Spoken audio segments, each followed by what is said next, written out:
استاد عزیز از چی میترسی؟ از هیچ. چرا بترسم؟ بخاطر چی بترسم؟ بعض انسان‌ها یک فوبیا یک چیز دارن، مثلا یکی از آب میترسه، یکی از بلندی میترسه، یکی از هیچ چیز نمیترسه. انسان یک مرتبه به دنیا میاد، یک دفعه از دنیا میره دیگه. هیچ ترسی ندارین از هیچ چیز.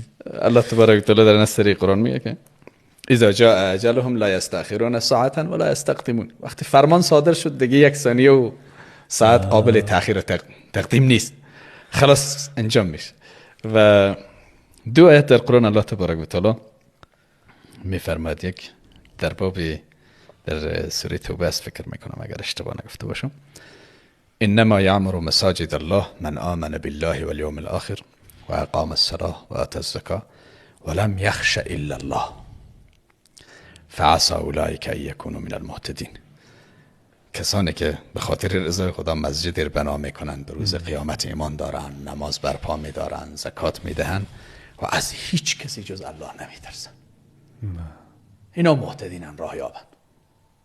این آیت خیلی یک پیام زیبا داره. خب ما مسجدم طبعا تیار میکنیم، تقریبا بالای شاید دیدن 50 مسجد 60 مسجد یا مستقیم یا غیر مستقیم کلا است، یا کاری از 0 تا 100 با ما بوده یا بخشی بزرگی از کاری رو پیش بردیم. و نمازم خدا توفیق بده میخوانیم، زکاتم خب ما میگن بسیار پول زیاد داریم، خاطر مشهور است میگن پول دار هستی. خب این گپ راست هم است دیگه. خب واقعیت اگر نمیاد 40 میلیون مگه میشه که یک شرکت بسازی؟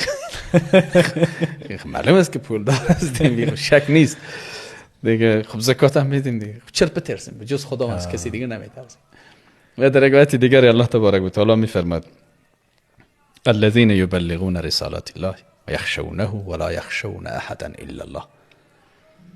کسانی که مسئولیت ابلاغ رسالتی را دارن که پیام الهی را به مردم میرسونن، جز رب العالمین از کسی نمیترسن. گر نگهبان من آن است که من میدانم، شیشه را در بغل سنگ نگه میدارد. حافظ ملول مباش که الله اکبر است، حافظ ملول مباش که الله اکبر است. دشمن اگر قوی است نگهبان قوی تر است. چرا بترسیم وقتی چنین ذاتی داریم که به او اعتقاد داریم، باور داریم، توکل داریم که برگی از درخت نمیفته مگر اینکه به اذن اراده. خب چرا باید بترسیم؟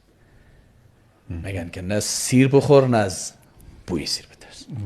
ولا یخافون لومة لائم. از ملامت ما هیچ ملامتگری هم نمیترسیم. پیشتر گفتی از بعضی کامنت های منفی هنوز خوش میشه، همین که طرف جرأت میکنه یا نظر خود رو بیان میکنه، برای ما قابل قبول است، قابل قدر است.